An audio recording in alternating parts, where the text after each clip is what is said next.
Hello and welcome to my another presentation and demo on Azure Storage. Now with that, because this video is around Azure Storage security, I'm not going to be detailing what Azure Storage is.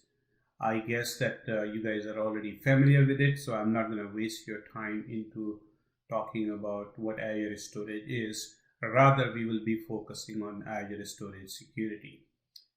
And before I dive into the presentation, I just want to make sure that if you are watching this video for the first time or my video for the first time, I encourage and recommend you to look at my YouTube channel, and you may also find several other Azure related topics around security and different features that may be of interest to you. With that, let's just focus on the today's presentation, which is going to revolve around Azure Storage security. And before we actually get into all the other details, I just want to make sure that I mention it upfront that I always believe that security should be an enabler and not a blocker, right? And I really mean it. And throughout this presentation, I think I would keep this very important and hope that would resonate with you guys as well. Having said that, when we talk about Azure Storage security, we would be leveraging certain other Microsoft Azure services and features such as private links, Azure Key Vault, private DNS zones, and managed identities. Again, each of these services would require an introduction and knowledge around it. And I'm not going to do this in this presentation because that would make this video boring and too long, but I plan to come out with the videos on each specific technology that I have mentioned in this slide. With that, let's just move into the next part of our discussion, presentation and demo, where first we need to establish that what business, what technical or what security challenges we are trying to address. Once we get a hands around our objectives, then we can dive into how we're going to address it. And then we're going to see it in a demo that would be not just talking, but it would be a walk to talk scenario as well. I hope that meets the presentation requirement here. With that, let's just try to understand what is our objective here. What are we trying to accomplish? So from the objectives perspective, we all know every organization is worried about when we talk about data, we talk about data security, data compliance, right? All kind of stuff. And obviously data has to be secured when it is at rest. And in the same time, data is moving between different endpoints. So we need to ensure that during the transit, it is also secure. And then who and how the data is accessible, that is very important. So we need to secure the data access. The compliance and governance is an overarching goal because every single organization is getting into this requirement here, which sometimes can be very demanding and very stressful, especially from a storage perspective. So organizations are using different compliance standards. There could be PHI data, there could be PII data, there could be some other privacy related issues, compliance related to GDPR or compliance related to high trust or whatnot, right? And all that makes this security as very challenging. And how do we accomplish that? Now the goal here is, as I said, that we should be an enabler, not a blocker, that our developers should be able to continue working as efficiently as possible with very little overhead or probably no overhead, but at the same time we also adhere to our compliance and governance requirements, right, from security perspective, from access perspective. So we'll see how we address that. Now you all are familiar that when we work in Azure tenant, you often might have seen that there are like storage accounts pop up right and left. People have no idea, and at the end we get hundreds of storage accounts that are unmanaged. Nobody knows about it, and it creates all kind of challenges. Not only the challenges from the cost perspective, but from overall operational management or operational overhead, as well as security risk. So that is a big challenge, and we need to ensure that we minimize the storage accounts. At the same time, if the need be to create this storage account, we have the flexibility in the solution that will let it happen. A very simple example of this storage account cost minutia, that if we let it open, obviously it grows like nothing, and on top of it, the cost goes exponential, because supposedly a developer needs to create a storage account in his sandbox, and he goes ahead and he does create a storage account, but by the way, he chooses to use a ZRS storage account replication, and that is expensive compared to if you would have chosen an LRS replication, right? So that kind of things happen, and it becomes harder and harder for organizations to manage these storage accounts. So we'll see that if the approach that we are taking here can minimize those storage accounts. And as I mentioned earlier, that to make sure that our security is an enabler and not a blocker, we need to help our developer community to continue working with their solution developments without security become a blocker here, right? So at the same time, we also ensure that we adhere and align to our security and compliance requirements. So that is our high level objective here today, folks. I hope I'm addressing most of the concern that organization and we have. And with that, let's see how we can address that.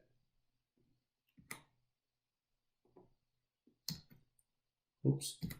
So first of all, let's just try to understand our principles here around security.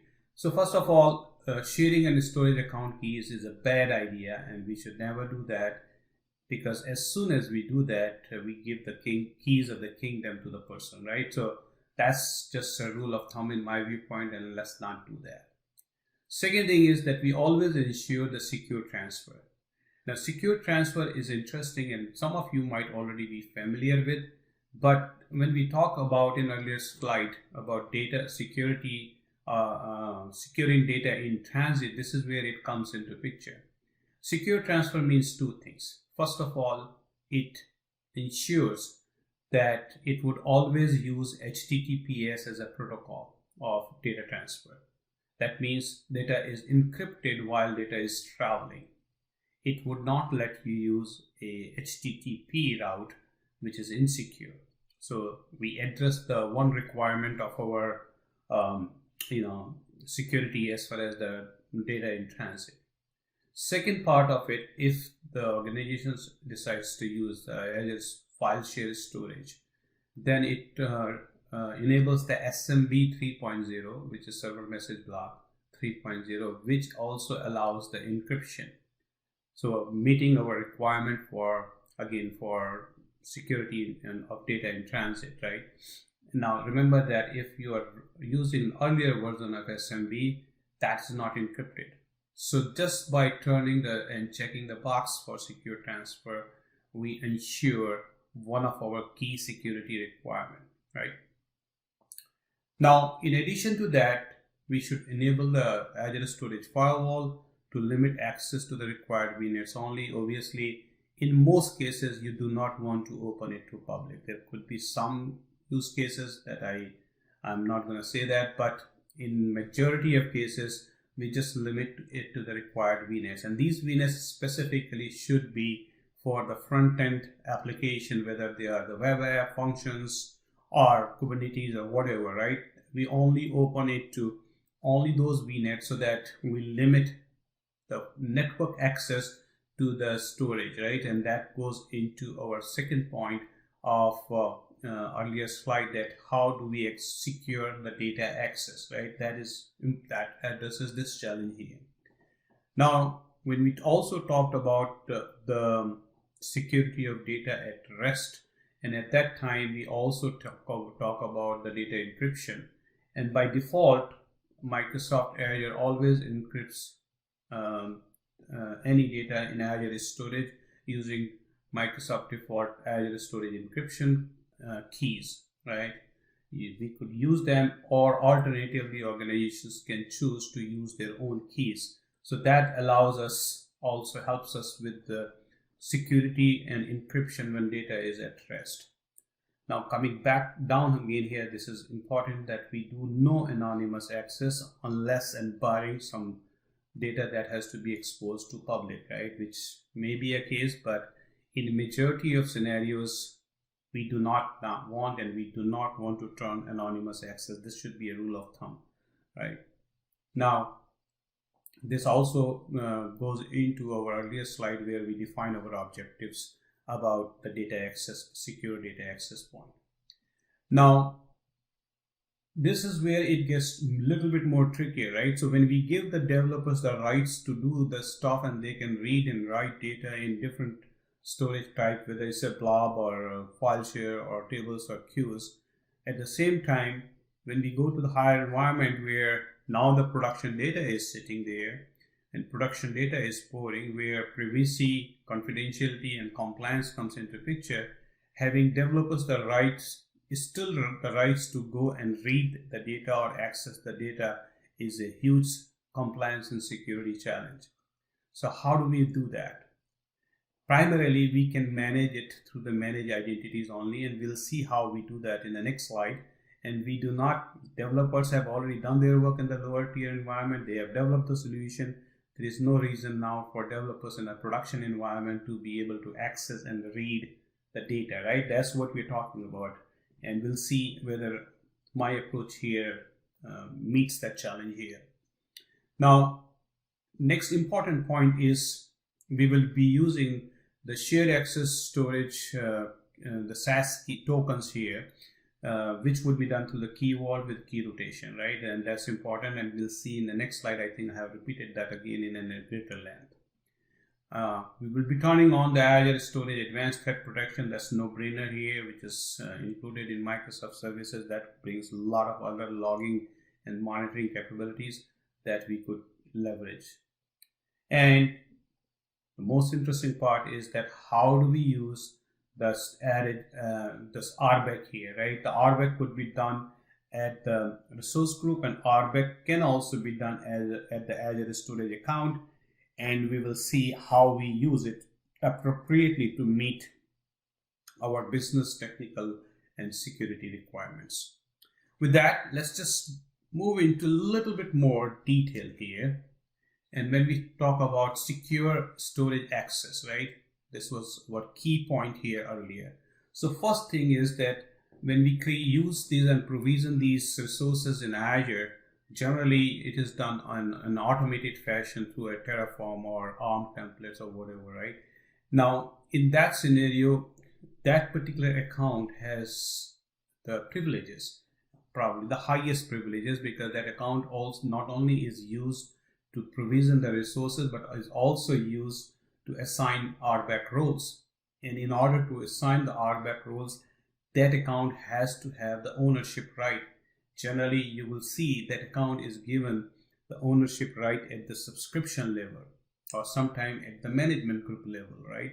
So that is a very powerful account, or a powerful service principal name. Leaving it wide open all the time is a security challenge, right? And if somebody gets hands to that SPN, you know what I'm talking about, right? So instead of leaving it wide open throughout the life cycle of your tenancy, it is better that we control that access through Azure Privileged Identity Management. So for an example, when we are in a mode of provisioning resources or configuring the RBAC through this automation SPN, during that period, for a day, 2 or 3, whatever the duration is, we give this SPN the ownership right on the subscription, so that after the task is done, after the provisioning is done, there is no more access to that SPN, right? That's an important aspect of doing things here. Now, in addition to that, because this is controlled through the PIM, so we have an audit trail going around it, and we know when and how and who did that, right? So that goes into your security and compliance and governance model.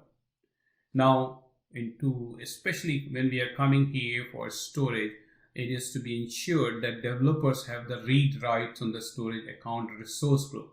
And folks, I want to make sure that you understand here that this is a resource group Azure RBAC, not a storage account RBAC, because we're going to use both of them in our solution and in our approach. By giving the developers the read write on a storage account resource group, we can now allow them and they can use the Azure storage account RBAC. So if we don't do that and we just do the storage account RBAC, they would not even see the storage account, right? So in order for them to use the Azure storage account RBAC, we need to give Azure RBAC on the resource group. That's what we are trying to say here. Now, we already established in our earlier slide that the SAS token would be used for accessing the storage. And what we are enforcing here is the SAS tokens will only be accessible to the developers from Key Vault. So that means that in general, and there are a couple of caveats here which I talk about in a few minutes, that the SAS tokens would not be, developers would not be able to create the SAS tokens by going into the portal or by CLI into the storage account. They would have to create or have to obtain or procure this SAS token from Key Vault. That brings the required governance that we are talking about, right? And you will see what I'm saying, why I'm saying so, because down the road, this is going to be a key element in our data access. So we will also, when the SAS token would only be accessible to the developers from the Key Vault, and when these accounts are created, the storage accounts are created by your automation process, it should ensure that the secure transfer is turned on, which we already spoke about. It will turn on the Azure Storage Firewall. It would turn on the Azure Storage Threat Protection. It will obviously take care of the storage encryption with whatever route we want to go. And then the most important part here in terms of our presentation today, that it would also enable the RBAC, right, on lower tier environments only for the sandbox. And that the purpose here is that we want to give our developer community the agility and ability to create and manage the different types of storage within that storage account. Obviously, we are limiting that they will not be creating the storage account unless there is a specific need.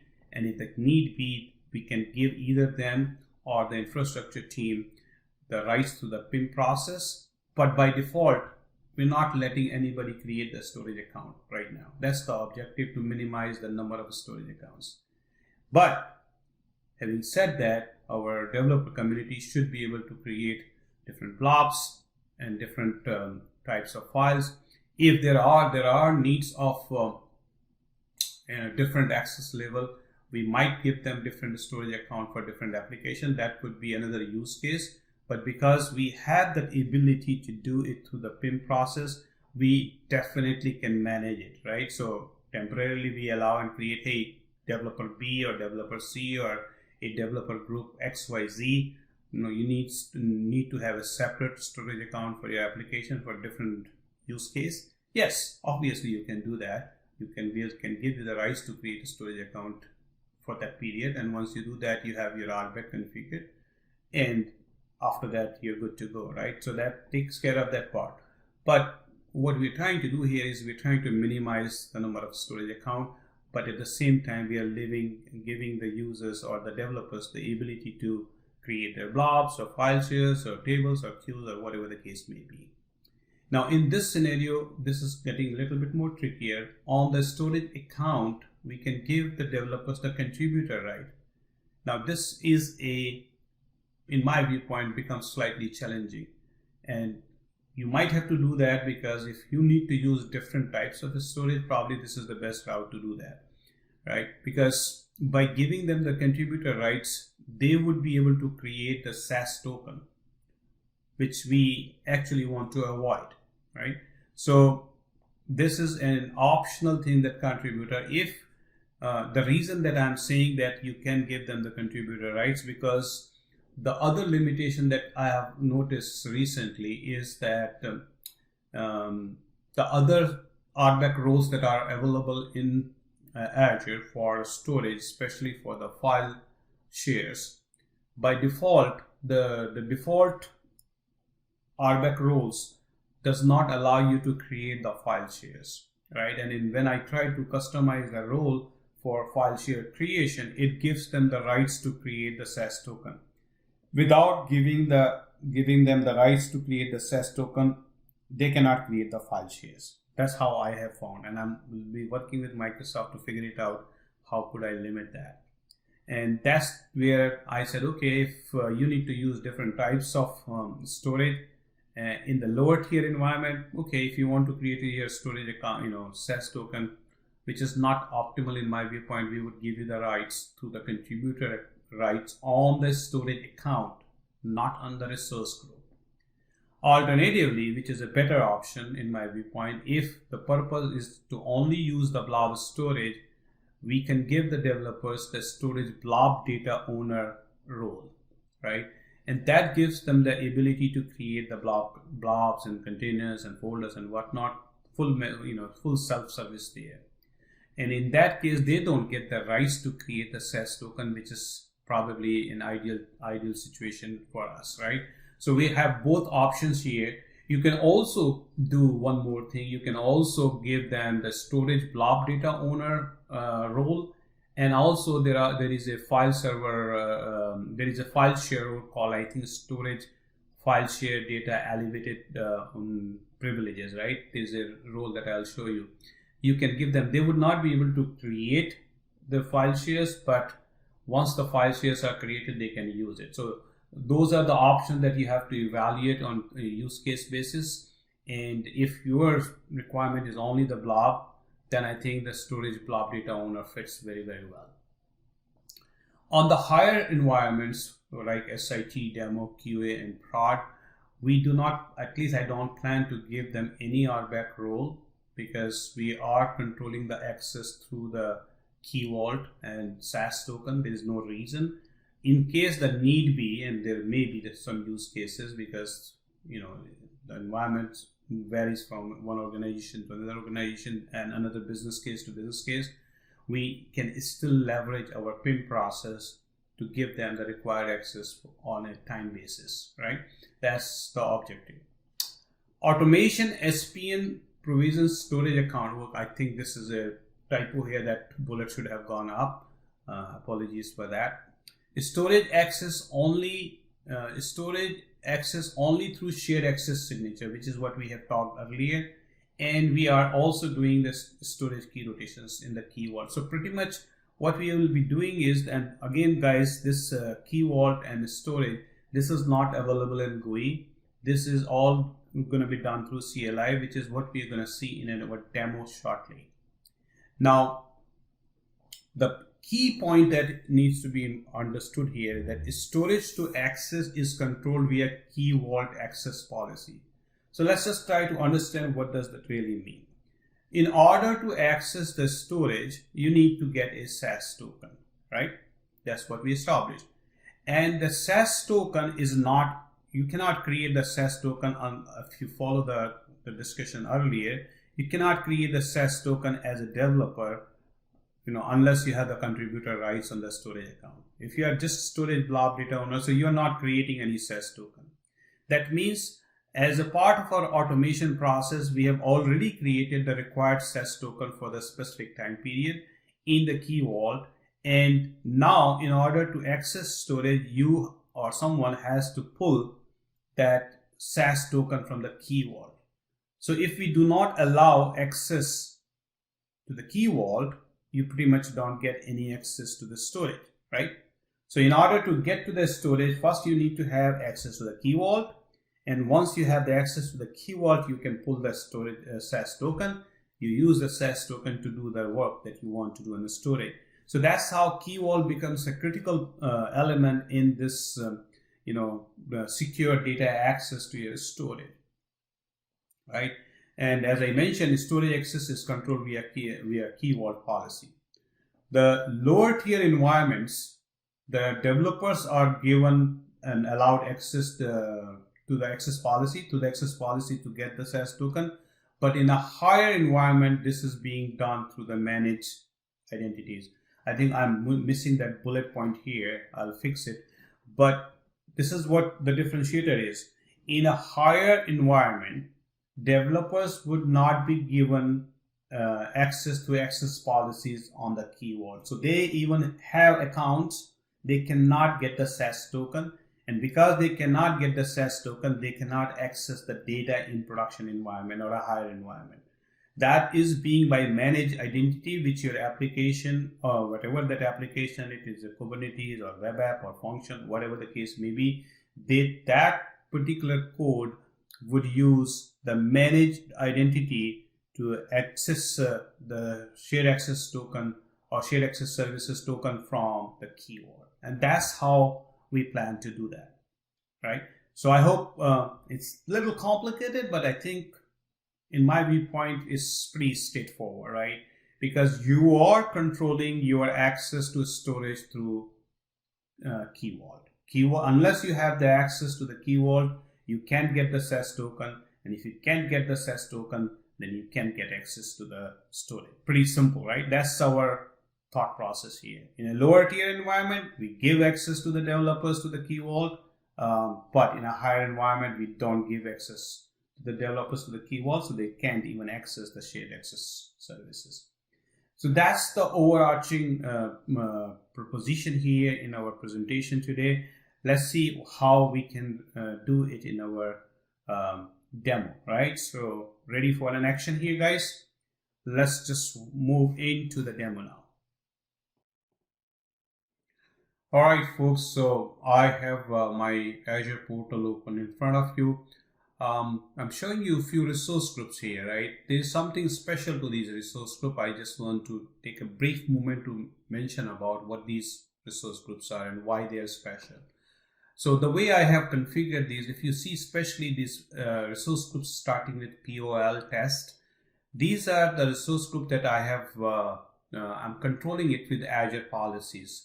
So basically one of the menace that we see here is that people can start creating resources into the resource group without any control. So for an example, the resource group, that one resource group has got VMs and storage accounts and network and firewall and all that just plugged into one resource group. And some of the time it might be okay, but in many scenarios it just creates, a kind of a disorganized way of doing it. And it doesn't allow us to provide a better role-based access control. So for an example, if my networking team has to manage the network, so pretty much they are managing the VNet, the subnet, the network security group, the firewalls, right, the route tables, that's what their role is. They don't have any reason to create a storage account. They don't have any reasons to create a VM or AKS cluster, right, or a web app. So when we talk about this, and if we give them a network administrator, a full control, or sorry, a contributor, right, on a resource group, not only that network administrator can create the networking components, but he can create anything that he likes. He can create a VM storage account, Kubernetes cluster, web app. Maybe he may not do it, but what we are doing here is we are limiting that. So each resource group that you have here is only allowed for a specific resource type or resource types. So it's not that for an example, this ACR resource group that you have, you can only create the container registries here. Nothing else you can create. If you try to create a VM or a storage account or Kubernetes cluster, a VNet, not happening, right? So you will see that. I'm not going to show you here, but that's how I accomplish. And you will see in one of my another video that I will come probably soon with the Azure policies. I'll show you how I accomplish that, right? So this is our environment. So for storage, we have a resource group called storage. To make sure that I do not make this demo too long, I already have created and provisioned a storage account, right? And before I do that, let's just go back 1 second. And this storage resource group, first of all, let's see what our RBAC model is, which is what we discussed earlier, right? So let's go back.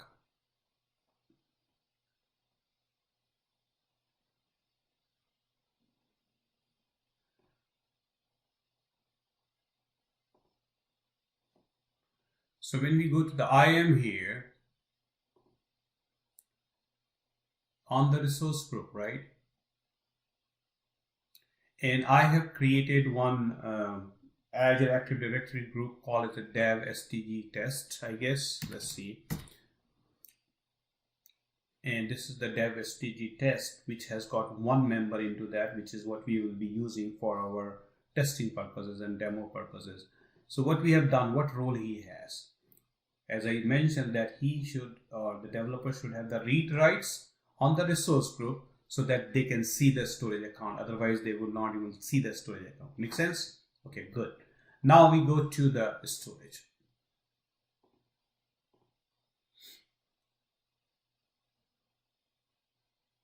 So here's our storage account. And we'll go slowly here to make sure. So first what we saw, what was a resource group RBAC. Now we are seeing a RBAC on the storage account itself. Two different things, right? Now let's see what's happening here. Same resource group, no, same Azure Active Directory group. And here you see, so reader, he is getting it from the resource group. It is inherited, but we gave them two rights, or two roles rather, for the better words. Storage blob data owner, which I mentioned in my slide. And I'm also giving storage file data SMB share elevated privilege, right? If you see here, elevated contributor, right? Now, keep in mind, by this second role here, they don't get the rights to create the file share, but they can manage file shares, right? So that's the limitation which I was mentioning, and I would work with Microsoft to figure it out, that if I can tweak it. I customized one role, but it didn't work the way I wanted to work, and I didn't have much time to invest on that. So that's the first part. Second part here is when we go with this RBAC model, before we go to the other minutiae, we already turned the secure transfer on this one, right? So that's already configured, I think.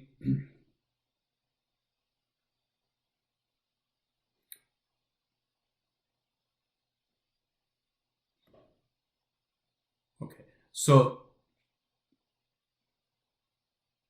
and this is what I was talking about. If you are using Azure Active Directory domain services, you can also integrate with Azure Active Directory domain services. I have not seen many people doing that. And in that case, you can have much more granular access based on your Azure Active Directory users and groups, right? You could do that. And secure transfer is right now disabled. We should be enabling here. That's what we mentioned earlier, right? Now, secure transfer is enabled. Now we need to go to one more thing based on our design here. What we said that we are going to control with the shared access signatures, and as the owner here of this group, this particular person has the right. So we'll not test it with his account, and we'll test with a developer account whether he or she can create the shared access signature. We'll see it momentarily, right? So this is where it is. And as far as the firewall is concerned, we have already turned on not all networks. We are doing the selected networks here, and we are only allowing this VNet, where we have a VM that I'm going to log in momentarily, and we have the VPN. I really don't need it. I was just testing it. So as of now, only this VNet can access this storage account or storage, right? And I can even remove this. I don't need it. I was just testing the VPN. But by the way, this brings an interesting point, because my developers have a genuine concern and complaint when we start enabling security this way. Say, okay, I want to work from my own laptop at my home, and if you do all this, and if you just limit me on this VNet, how on the earth I'm going to make it and test it from my own laptop or Mac machine sitting at my home? This is where this comes in handy, and I'll show you. There's some small glitch there that I'm still working with Microsoft, but I think I have resolved it. So you'll see momentarily that what does that really mean. Now this is where we did that for the storage, right? I want to show you before I log in as a developer. here I want to show you we have a key vault created here too that we will be using for the purpose of this demo. And here is my key vault, right? And they are configured with private links, right? I mentioned that both storage account and the key vault is configured with private links and private endpoints. So they have their internal IP address that I control from the VNet. So that's why all this minutia would be controlled internally, and I would be able to connect from my point to site VPN to this environment as well. That addresses my developers' questions, right? But if you see here demo vault, and these are the access policies we are talking about.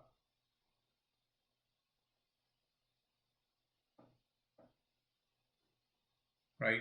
So these are the policies already created. You will see that this dev SDG test group has been given rights so that they can access these policies. This is where it's going to be different. This is a lower tier environment, this is fine.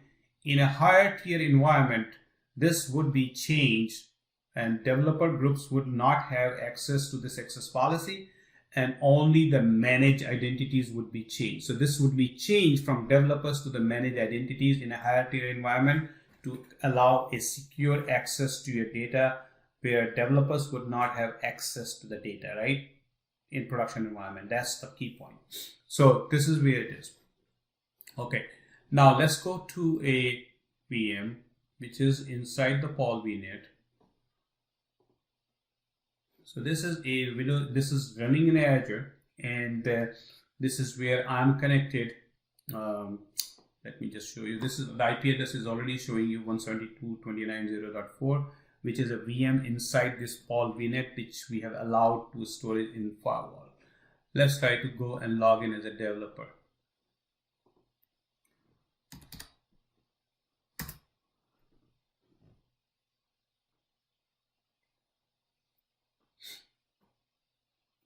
Okay, so this is our storage account here. And if I go here on my storage account, first thing we need to see, because of the role-based access control, can I create as a developer the shared access signature? No, I can't, right? So a developer cannot create a shared access signature anymore. Can I go and create as a developer? This is very important that we talked about. Can I create a container here?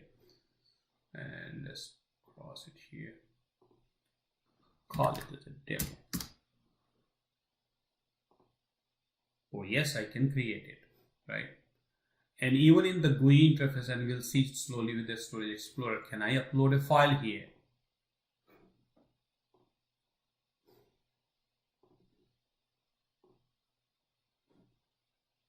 Yes, I can do that, right?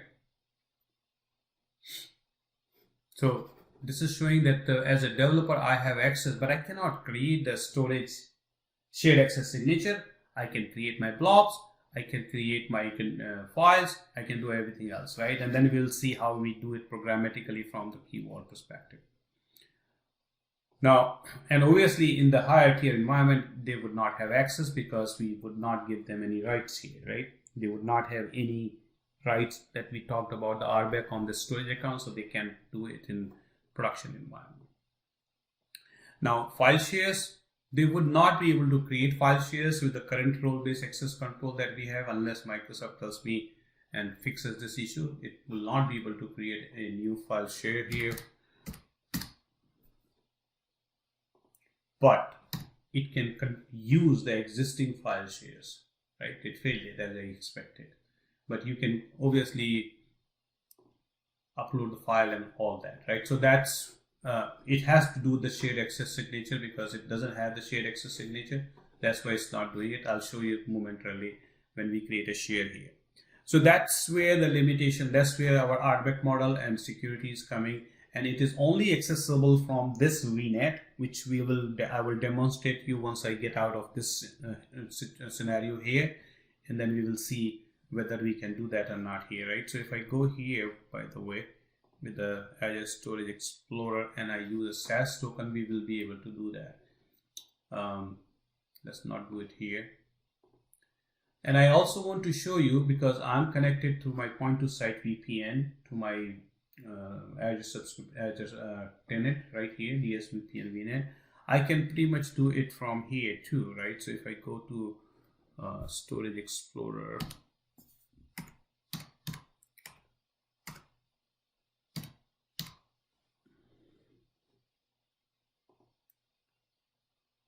the interesting part that you would see here momentarily, that this is my blob storage URL, right? And because of the private link, I'm not going to go in details because this video is already getting too long, but I'll show you what I mean out of it, right? If I say here ping,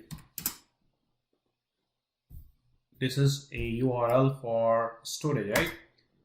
And see what it resolves. This is resolving my internal IP, not the public IP. That means I'm connecting through private links directly, and that's the reason I can hit this, and that's where I allow it, because my network is not allowed to have access to this storage account. But because I'm using VNet and I'm connected through the VPN here, VPN has a direct endpoint to this storage account. That's why I can get it here. I used it here as a service, a SaaS token, and I would be able to show you even the file shares working here. The reason this is working while it is coming in, let me see. My DNS of the VPN is pointing here to this DNS server, and here is my entry demo for the file share and for the blob share, right? So that's why it is resolving internally, and that's how, if I go to the storage account, this is where I use a SaaS token here.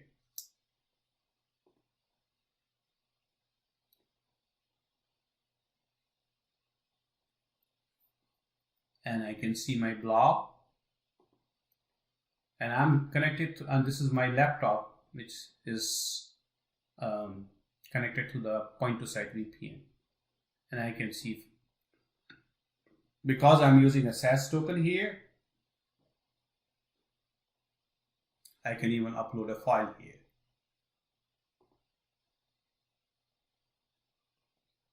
And this is private link Visio that I created some time past, that probably I will demonstrate in another demo.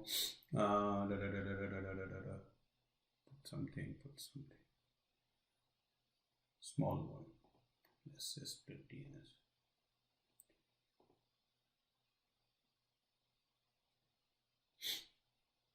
And it's uploading the file. So that proves my point, right? So even from the VPN, I can connect as a developer. I have the ability to access this storage account through the SaaS token, whether it's a file share, whether it's a demo share, whether it's a blob container. So the question is that how do we do this magic? How do we integrate all this storage account with Key Vault, right? And that is, as we mentioned, is a key element of our proposed solution here. Now, instead of showing you as a kind of a live demo, which would expose my tenant ID and subscription ID and my ID, which I don't want to do that. I have already executed these commands, but I'm going to walk you through these commands so that I don't have to expose my, from security perspective, my different IDs here, right? So basically what it needs to be done is pretty simple, right? So first of all, we need to give the Key Vault the rights on the storage account, right? So how do we do that? We create a operator role, and we assign, if you see here, we create a storage account key operator server role, and in that space we create this role and we assign the vault.azure.net, which is our Key Vault account. On the scope is the storage account resource ID. So you copy the storage account resource ID, whatever the storage account you are using, and on that storage account you are giving the Key Vault the rights here, right? That's pretty much what we are doing here, and that's very simple. And again, this could most likely be done by your automation account, or if you're not using automation account, you would use one account that you use for all provisioning purposes. Obviously, once it is done, then the second task would be to give the automation account give automation account to manage a storage account through key vault access policy. Basically, what we are doing here is we are creating a key vault access policy for allowing the storage account automation, right? And keep in mind that this is not available in the GUI, and this is only possible to be done through the CLI, right? So what we are saying, we are setting a policy, key vault access policy. The name is your vault name. The UPN would be the UPN of the user account that we are using, or UPN. And then the storage permission, we are giving pretty much every single permission to this account so that they can create the shared access token and shared storage definitions and whatnot, right? Now, if you are going to use SPN, obviously you can change this by changing the UPN value to the object ID, and then you can put your SPN there, right? So that's how you can do that. Once you have given access, that means with this command, you would allow the key vault to be able to do all the stuff with the storage, right? So that's why you're giving permission on that particular storage account to your vault by doing this task. Once we do that, so the next task would be that we will create a policy for our developers too, right? In this command that we ran it for this story, for the automation account or for your principal account, we gave pretty much all the permission: get, list, delete, set, update, regenerate, blah blah blah, right? List add. But for the developers, we just want them to be able to list the SaaS so that they can get the SaaS token, right? So we don't want to give them unwanted permissions here, and as a result, we don't want them to create the SaaS token, which they cannot do it anyway, right? So now AZ key vault set policy, and then policy name the same thing, vault, and here we are putting the developers Azure Active Directory group object ID, right? And very straightforward, you do that. Now the developers can query key vault for their SaaS token, right? That's what we are doing it. And remember that when you do this, now here in the lower tier environment, you are doing the developers.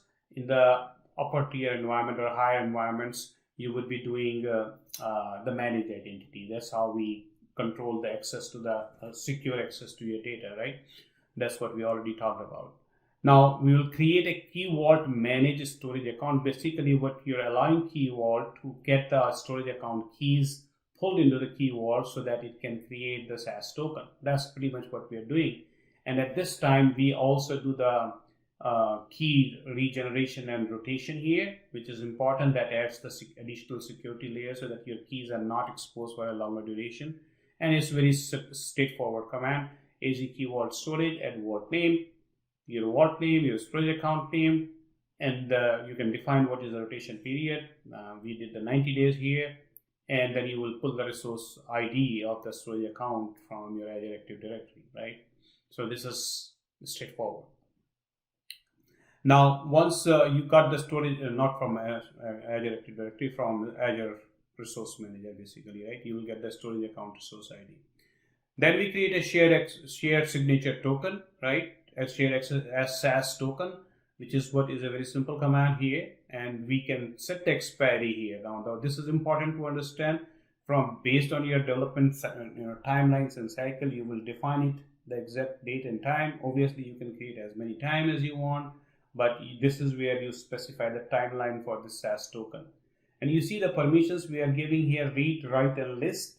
If you want to customize it and make it more granular, you can do either of them, or however you want to do that. Also, if you see, the SaaS token is being created for all services, which is blob, file share, queues, and table, right? If you do not want to do it file, queue, and table, then you can appropriately choose which services you are creating the SaaS token. So it is pretty straightforward, and your storage account name, and here you go, and you're done. Once the shared access signature token is created, now we're going to create a shared access signature definition, which is going to sit in your key vault, right? And this is where the developers are going to access. This is all the precursor work that developers have nothing to do with this. This is what is already done for them, and they don't have to worry about this task at all, right? So we create a set definition, your vault name, your storage account name, your definition name, validity period, P2D, which is what is taking from your token, SaaS type account, very straightforward. And he picked up the SAS token from here, right? So that's what it is, taking all the information. And once you are done, then you can test that, okay, are you good? My developers are going to be able to, to pull this SAS token out of key vault. We are just testing it. So how do we do that? First, we get the secret ID. When you run this command, you would be able to see the secret ID in the output. You get the secret ID into a variable here. Once you get the variable, you just run the AZ key vault secret show, and it will show you the SAS token there. All done. That's all good, right? Because now once we did that, now developers are ready to execute their command and get the SAS token, and they should be able to do whatever they want to do from the storage access perspective. They can put this code in there. They can put this SAS token in their coding and programming, whatever they are doing, and then they can go from there, right? So let's just stop here, and now we can log in as a developer, where I would not have to expose you all the different minutiae here and all these IDs which I can expose. Actually, initially when I created this video, I captured all of them, and it was getting difficult for me to hide all that information. So I thought, okay, let me take it off and redo this work in this way. So hopefully that is better, and it also safeguards my interests, my security interests, that I don't expose any of my IDs to you guys, right? So I think that makes sense. Let's get into the developer side now and see how does developers can access the shared access token, right?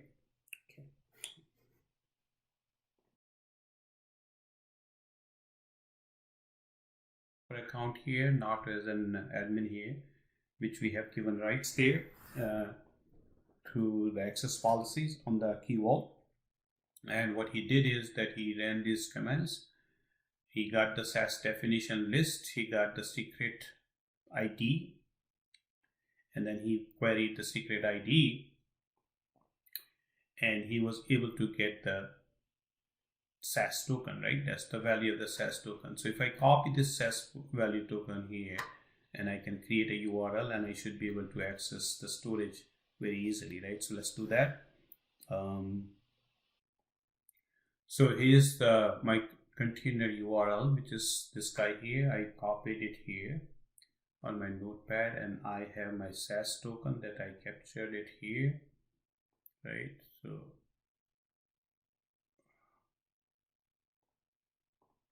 and I can paste it here. Is that what it is? No, I think I got it wrong.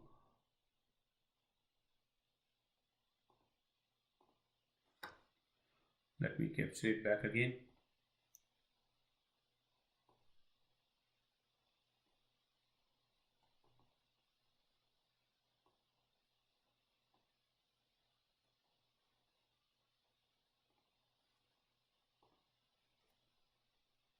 Let me try it. Okay, good. So now I have a SAS token with my URL, and see if I can access my storage, right? So if I go to Azure Storage Explorer here on my machine, and by the way, I'm doing all this work from my laptop, right? So my VPN, point to site VPN, that's where we are working from. All right, I'm on my Storage Explorer, and let's add an account with the SAS URI. And here you go. Next, just put it here, demo.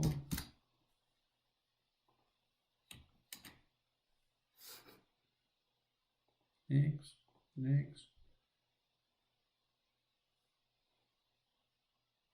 Right.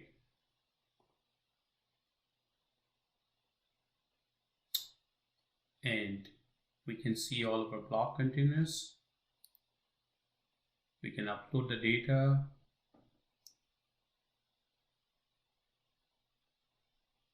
And we can now, by the way, also do file shares, because we have created a file share private link to, and we can reach here. And that proves the point, right? As a developer, we were able to get the SAS token. Last thing that I want to do is to also show you that if you try to access it from some other VNet, because of the VNet limitations, then can we do that, right? So I have another VM which is running in a different VNet, which is 172.27.06, and when he tries to access any storage here, he is denied because his VNet is not allowed, right? So this is straightforward. If you go here, it will get the problem again. And it says, do you want to chat? If I say no, it's going to error out because this VNet is not allowed. So that proves the point. So let's just go back quickly and look into what we have accomplished so far, right? And that would be the conclusion of our story. Did we kept our promise of making security as an enabler, not as a stopper or not as a blocker? We need to just reevaluate us, right? So let's just wait. So let's just reevaluate our solution and see what did we accomplish. Did we really made any progress, or it was just a wash? So did we ensure that our data is secure at rest, right? What did we do for making data secure at rest? First thing that we did, we ensured that data is encrypted either through Microsoft Azure Storage encryption or using your own keys, right? That's first part. The second part, we protected the data at rest from network perspective. We limited it to be accessible only from a select VNets, right? And those VNets are being used by apps, right? So pretty much no access from a user perspective, most likely. So that's what we did. Third thing that we also did, which overlaps with the secure data access, that the data is only accessible through shared access storage key, which is what we did it through the key vault, right? So we accomplished that. So we did a lot of good stuff here from data security at rest perspective, right? Now, did we accomplish the data security in transit? I think we did, because we turned the secure transfer. As a result, we enforced the secure SSL tunnel and SMB 3.0. We did that. And also, when we're talking about securing the data in the transit, we also ensure that data travels internally between application and backend storage by using the private links. So data is never leaving Azure. It is sitting inside. There's a huge advantage of using private links. And we took fullest advantage of that, right? So we ensured that data is secure while it is in transit and travel, and then we can move on to the next topic. Now, did we secure our data access? We did a lot of good work there, folks, in my viewpoint, and we ensure that in the lower tier environment, the data is accessible to developers using the shared access SaaS token through Key Vault, managed through the access policies. But in a higher environment, that is not possible. I have not shown you the managed identity because the video is already over 1 hour. And if I get into that, it's going to take another at least 40 more minutes. I encourage you to watch my another video on AKS, managed identity pod identities, which shows you how to use the managed identities to access the Key Vault, secrets. So that should give you some insight. And instead of just making this too lengthy and boring you, you probably would be better watching my another video on Kubernetes services pod identity, right? So I'll put a link in the description there for managed identity part. But did we secure data access? Yes, we did it from what I just described. For a higher tier environment, it would be accessible through managed identities. Lower tier environment, the developers would have access to through your SaaS token. SaaS tokens could not be created by developers. SaaS tokens are pre-created, pre-configured, and sitting in the key vaults so that our developers can go and procure it. So that is our secure data access as well. From compliance and governance, I think touched it. We are controlling how the data would be accessible from multiple angles, right? From networking perspective, from encryption perspective, from data accessibility perspective, in a lower tier environment versus the production in a higher environment, right? We accomplished that. Did we minimize storage account? I think we did. Did we give the flexibility that if we need to create additional storage account, can we do that? I didn't show you the PIM process again because of the reason that if I go that route, it will become too long a video and it will become unmanageable for us to do that. So I kept it aside, but hopefully I'll give you another video sometime on the PIM itself. Did we allow developers to do their job effectively? Can they create containers? Can they create files? Can they use a SaaS token? I think we did it, and we give them the flexibility through the PRIM process if they need to go beyond the solution, which would be following our compliance and governance requirements, right? So guys, I think we did good in my viewpoint. I don't know how you feel about it, but I appreciate your time as always. Thank you so very much for your time. Thank you so very much for your patience.